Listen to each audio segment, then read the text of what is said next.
Coming up, Indonesia Tzu Chi volunteers tend to those affected by a volcano in North Sumatra with relief items. In Malaysia, Tzu Chi volunteers inspire teachers and students at a local school in Langkawi to go meatless.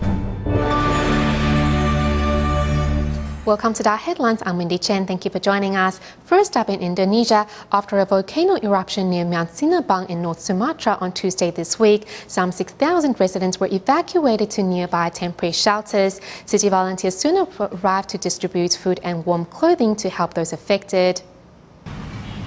Mount Sinabung in western Indonesia erupted again this Tuesday, spewing hot ash into the sky and covering the roads in smoke. Indonesia TV reporter was en route to Berestagi when the volcano erupted, the explosion sending local residents into a state of panic. I'm here in Berestagi following the eruption of Mount Sinabung earlier this morning. Volcano ash rained down the mountainside.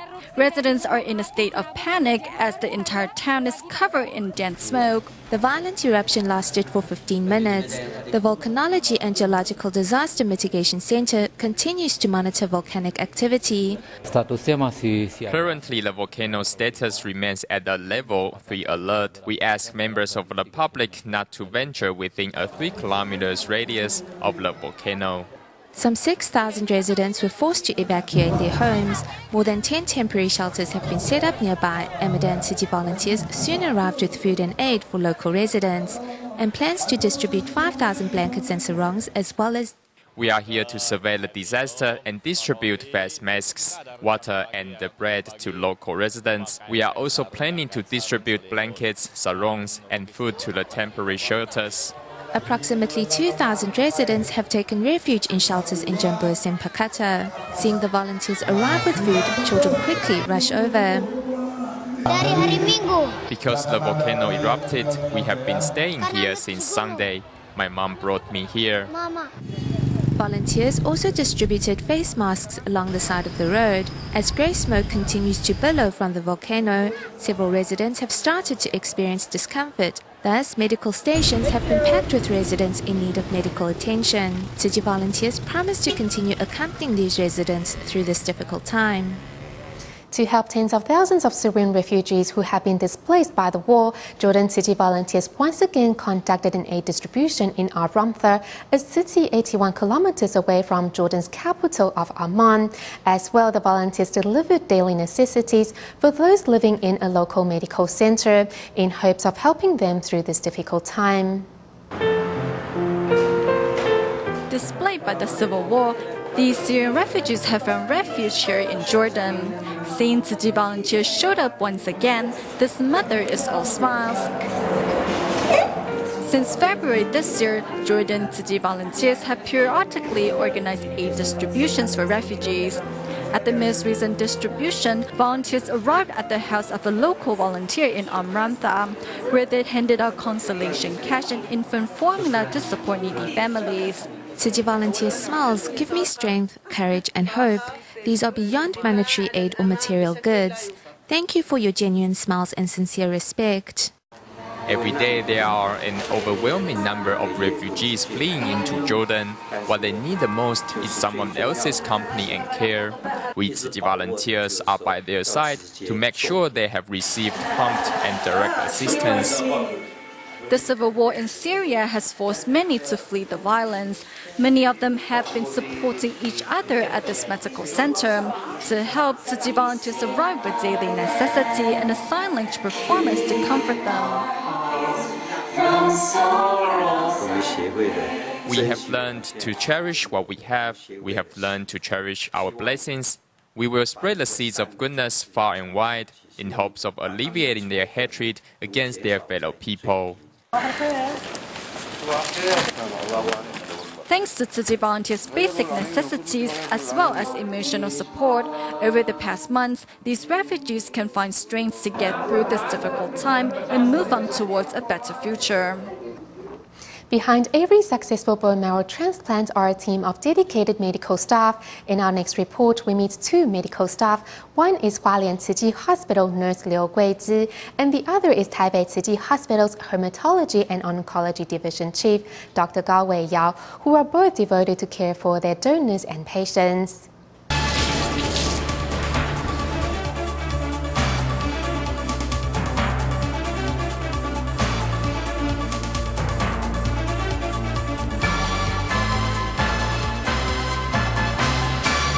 Scrubbing down hands and arms and putting on a surgical gown, the pre-surgery preparation looks tedious, yet it is all a part of the calling in saving lives for Dr. Gao Wei Yao.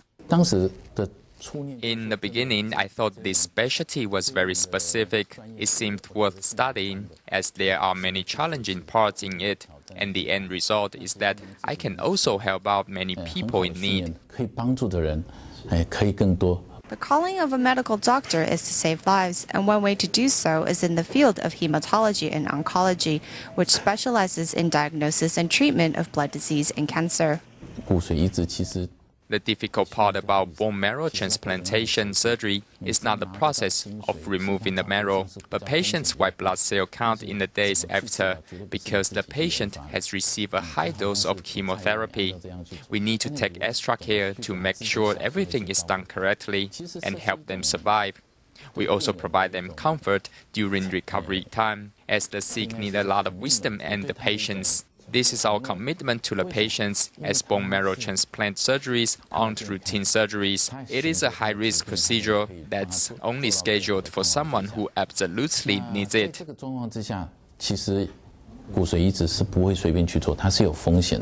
Although bone marrow transplant surgeries have saved countless lives in the past, now a seemingly less complicated procedure is peripheral blood stem cell transplantation, in which nurses now play an important role. Helping people has become a more sacred act, as I am assisting healthy people to fulfill their wish. If I can take care of the donors well, then it's like I'm passing on the love to others. Withdrawing peripheral blood stem cells is not like extracting bone marrow, where general anesthesia is needed. Instead, it has become more like donating blood.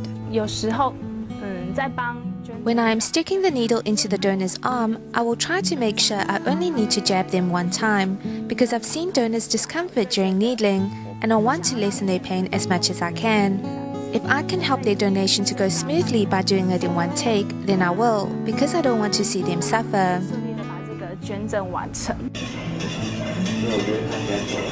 No matter if it's a bone marrow transplant surgery or peripheral blood stem cells transplantation, doctors and nurses vow not to waste the donor's good intentions and do their best in their prospective job.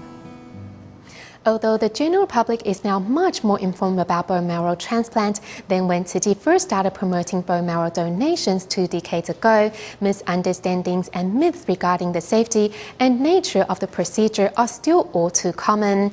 Next, we try to answer some of these doubts and show that donating stem cells to save a life is easier than ever. When people hear of stem cell donation, what is their first reaction? Let's find out. I'm afraid that after the operation, one half of my body will be paralyzed. I know that they will extract some fluid from your spine. They need to take bone marrow. It's like when you give birth and the doctors will give you a shot during the process. Some worry about the side effects. For the public, it seems stem cell donation means surgery, pain, and possible side effects. But how does it really work? Most of our stem cells can be found in our bone's marrow. Our blood cells all come from these stem cells. These stem cells are continually growing and producing new blood cells and the like.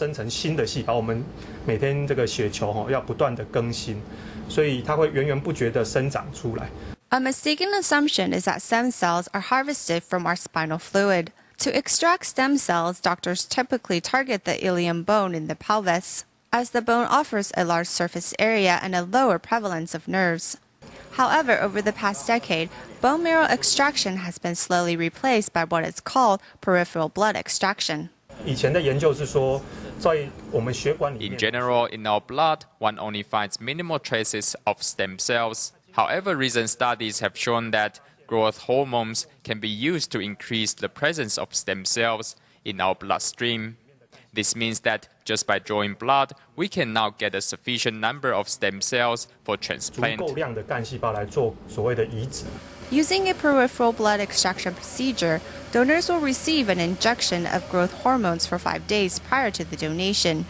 This increases the number of stem cells in the bloodstream of peripheral areas of the body, such as in the arms and feet.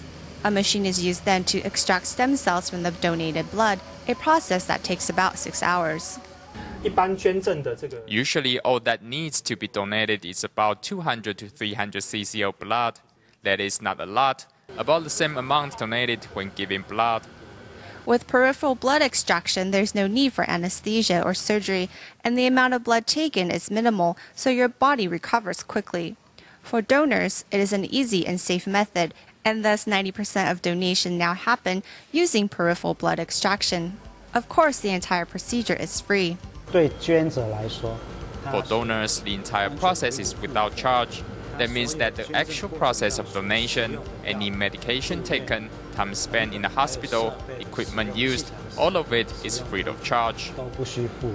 In order to prevent disputes between the donor and recipient or the expectation of financial reward, all identities are kept private. In order to prevent this from happening, as well as in consideration of the Information Act, for a minimum of 2 years, the donor and donee are not allowed to meet. This means you can put away your doubts, roll up your sleeves, and help someone out.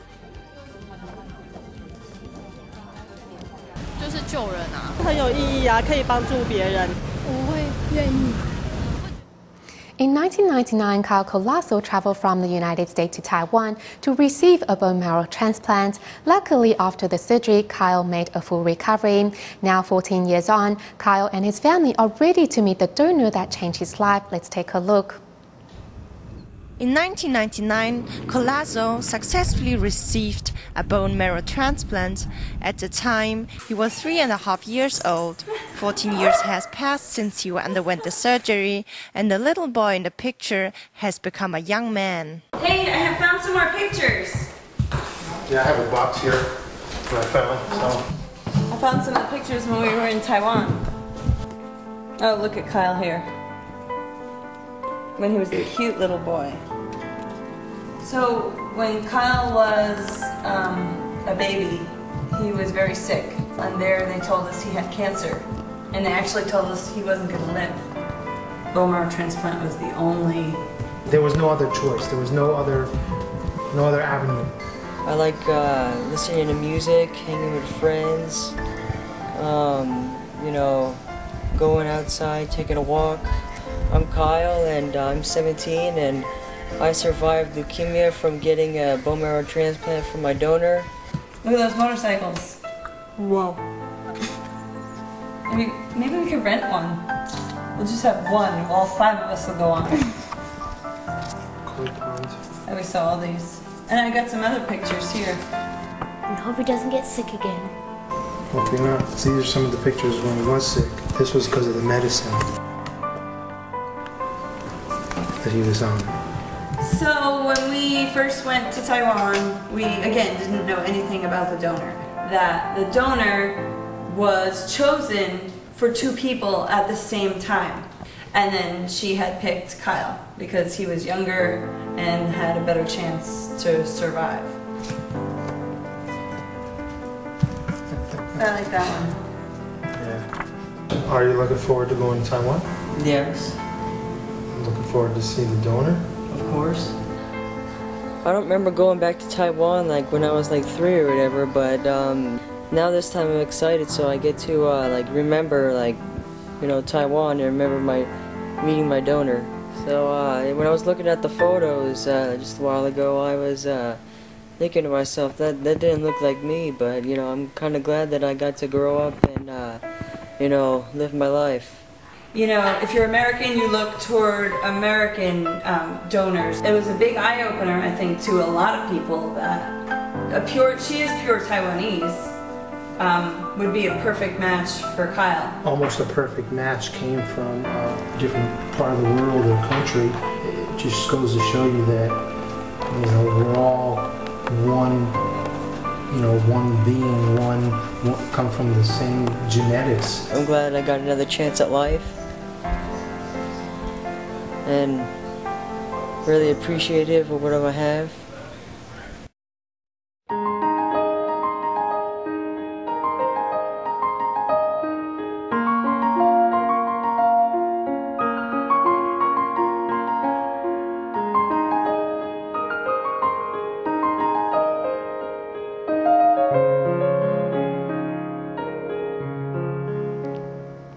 As the 2013 annual TIMA conference continues in Hualien, the third simulation surgery focused on urological surgery practice has also kicked off. The selfless contribution of the silent mentors has given these physicians an opportunity to gain priceless knowledge and expertise. Guiding and patiently teaching, revealing the selfless spirit of humanistic medicine. Here in the surgical simulation room, the focus of today's simulation is on urinary incontinence in women and pelvic organ prolapse. Previously, a synthetic mat was used to treat a pelvic organ prolapse, but if the mat is placed too tightly or incorrectly, it can affect the surrounding organs, such as the intestines or the bladder. Another focus of the surgical simulation is on laparoscopic surgery techniques, a technique only practiced by a few hospitals in the country. Laparoscopic surgery has revolutionized modern medicine. This new development has shortened a patient's hospitalization and recovery period, and it has reduced surgical complications. Urinary disorders are most prevalent among women 40 years and older, and as those performing the simulation are mostly resident physicians, this is a rare opportunity as they're not always able to acquire such skills during normal surgery. This instrument is not inserted straight, you have to rotate it.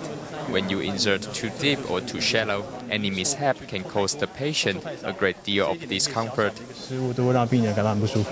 We learned a lot from our silent mentors. We opened up the abdominal area and was able to see the route of insertion.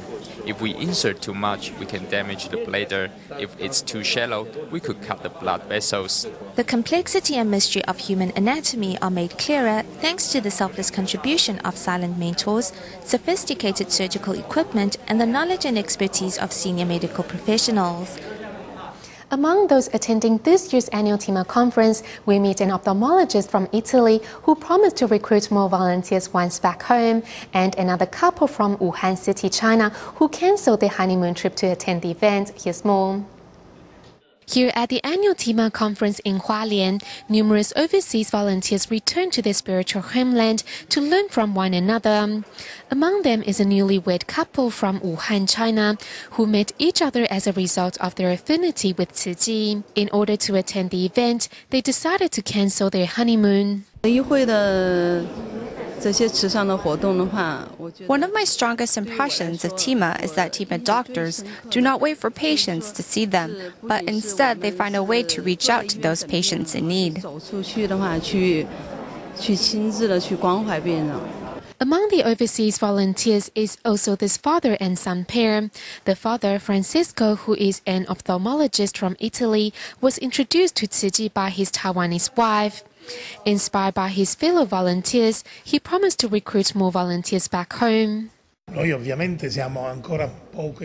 ophthalmologist. I provide medical service to help needy patients.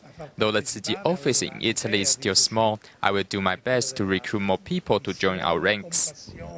At the annual TIMA conference, TIMA medical staff's unselfish dedication has inspired kindness in all the attendees, who in turn will bring Tzu Chi's great love back home with them and influence those around them for the better. Moving to Malaysia, Kedah Tzu Chi volunteers successfully invited 751 residents in Langkawi to join their vegetarian event, with 165 students and teachers from a nearby Tamil elementary school among that number. Let's take a look.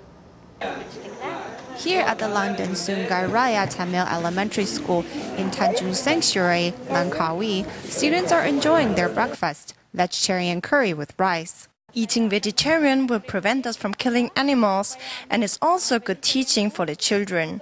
I recently discovered how good vegetarian food tastes, and in the future, I will encourage students to eat vegetarian more often, thereby saving sentient beings and protecting our planet.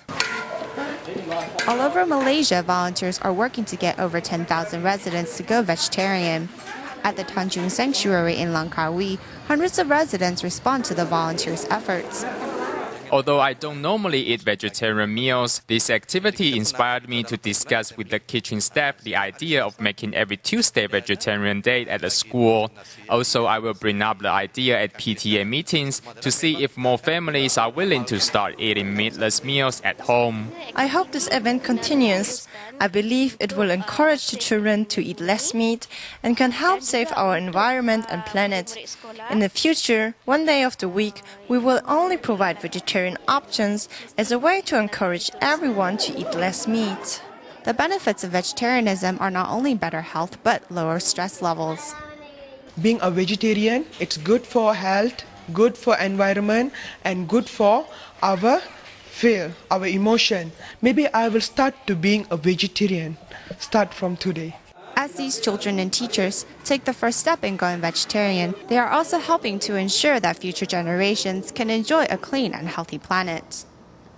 As part of Tzu Chi Malaysia's Million Member campaign, Kedah Tzu Chi volunteers visited a gum factory in Sungai Pentani to canvass for donations from foreign laborers. Despite earning little money, these foreign laborers were still willing to join as Tzu Chi members in helping the less fortunate. To recruit 1 million Tzu Chi members in Malaysia, Kedah Tzu Chi volunteers tirelessly explain Tzu Chi's charity missions to foreign laborers in a local gum factory. Although these workers don't earn much, they still do their best to help out. Dia tolong seluruh dunia. As Tzu Chi volunteers come to me, I say yes, I can donate some money. I'm happy to help the less fortunate. Yes, definitely. With the bow, the volunteers show their thanks to these foreign workers. 5个宿舍。5个宿舍。5个宿舍。都会走完啊？应该是会走到完，走到完。好。就是前面那边。好。Led by Tzu Chi volunteer Liu Bingkun, who is also the owner of this gum factory. The volunteers visited Liu's employees and canvassed for donations at each room. Ingatlah, you bagi saya RM5. Saya bagi you sudah buat 5 bulan dah. Tahu? No? Tak apa. Sudah 5 bulan dah. Setiap bulan RM1. RM1 dah. Ini sudah cukup lah. Silang Pak. We hope that they can make donations and extend their love on a monthly basis. 出来这样做。Dulu you pernah bagi dia untuk tolong orang susah kan? Saya dulu sana anak susah juga. Oh, itu susah. So sekarang you mau tolong orang? Ya. In Malaysia, foreign laborers constitute 13% of the total population. As Tzu Chi volunteers hope to inspire kind hearts regardless of religion or ethnicity, the Million Bodhisattva recruitment campaign is well on its way to helping create a peaceful and harmonious society. As this year marks the 20th anniversary of the Tzu Chi Stem Cell Center, an event was arranged for bone marrow donors to meet their recipients. Some 30 recipients who have received successful bone marrow transplants all looked forward to expressing their gratitude to their donors in person. We'll leave you with these images. Thank you for tuning in. Goodbye.